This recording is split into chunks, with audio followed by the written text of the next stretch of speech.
की बार बाढ़ की स्थिति सबसे अधिक थी। 1988 में पंजाब में बाढ़ की स्थिति थी, लेकिन अब की बार 2025 की 1988 से भी अधिक था। 3 प्रमुख नदियों में तो सामान्यतः रावी सबसे ज़्यादा अब की बार हमको प्रभावित किया है, सतलज और व्यास का भी है, लेकिन घग्गर के पानी ने भी एक तरह से काफ़ी कुछ एक तरह से चुनौती आ गई। घग्गर में भी जो पानी का लेवल था वो अब की बार सबसे अधिक था, खतरे के निशान से ऊपर भी चला था, और उसके कारण से घग्गर से प्रभावित जो एरिया है उनमें विशेष प्रकार का मानव हानि तो इतनी नहीं हुई, लेकिन फसलों की और बाकी प्रकार के जो नुकसान है वो हुए हैं। तो मैं स्वयं भी इसीलिए आया था कि कम से कम एक बार, समय तो काफ़ी गुजर रहा है, लेकिन अभी भी आपके यहाँ घग्गर खतरे की बिंदु के आसपास ही चल रही है। पिछले 2 दिन में थोड़ा सा 1 फीट पानी जरूर उतरा है, लेकिन अभी भी अपन उसको एकदम सेफ नहीं कह सकते। और आपके यहाँ बाढ़ का जो कारण मैंने यहाँ आकर के समझा है कि इसके जो तटबंध हैं उनके जहाँ जहाँ भी कमज़ोर भाग है उनके टूटना और उनको बचाना, ये सबसे बड़ी चुनौती थी, क्योंकि उसके कारण से ही फ्लड का पानी ज़्यादा फैल सकता है। लेकिन ये अच्छा रहा कि सब लोगों ने, विशेष करके यहाँ पब्लिक ने भी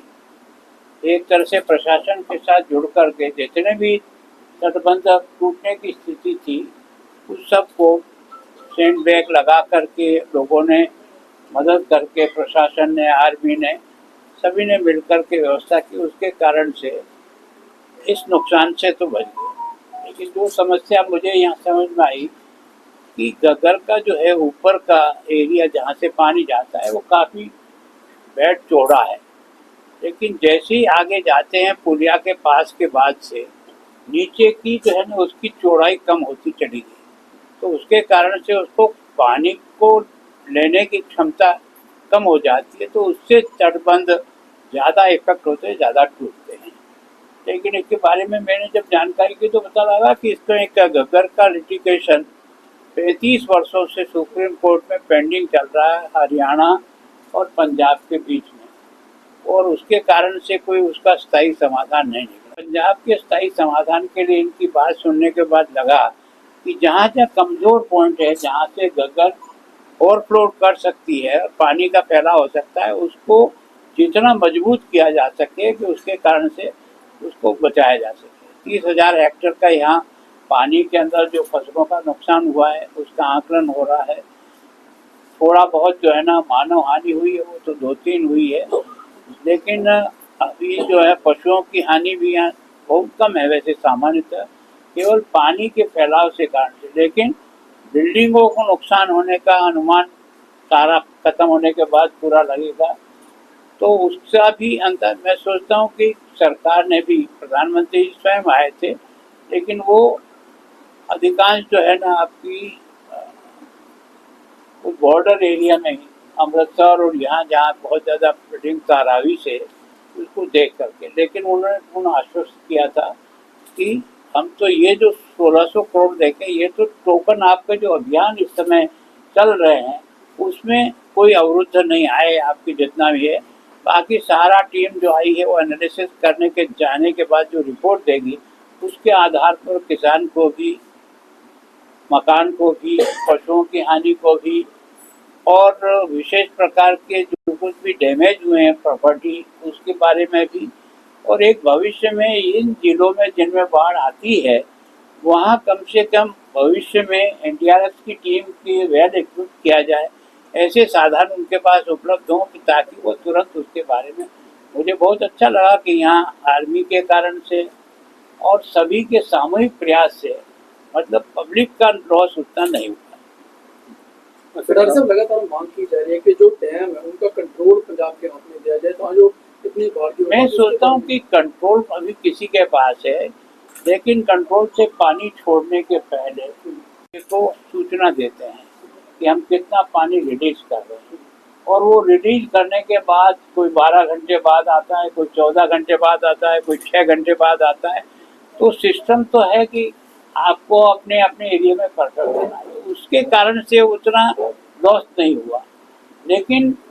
ये जो प्रमुख आपके स्टोरेज हैं, रणजीत सागर एक स्टोरेज है, भाखड़ा एक स्टोरेज है और पोंग एक स्टोरेज है। इन तीनों के स्टोरेज के कारण से जो माधवराज बैराज है उसमें जो पानी आया उसके कारण से जो उसके दरवाजे टूटे। और उसके अलावा भी जम्मू कश्मीर से जो नदियां आती है और कई ट्रिब्यूटरी आकर के आपस में मिलती है, हमारे यहाँ भी मिलती है घग्गर में,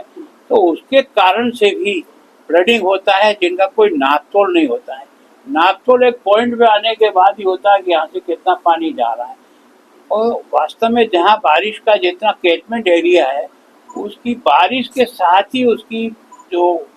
कितनी क्वांटिटी आएगी इसका मैकेनिज्म डेवलप करना पड़ेगा, ताकि जहाँ से बारिश हुई है वहीं से सूचना परफेक्ट आए, तो एक तरफ से आगे से और सचेत रहा जाए। सर मैं गगन की बात करूंगा, ब्रीचेस जो होते हैं उसके समाधान के लिए आगे आने वाले देखो समाधान दो ही है। एक तो जहाँ जहाँ आपने पक्का बनाया कि जहाँ टूटता ही है वहाँ पत्थर की पिचिंग से द्वारा बने। तो ये जो 15-60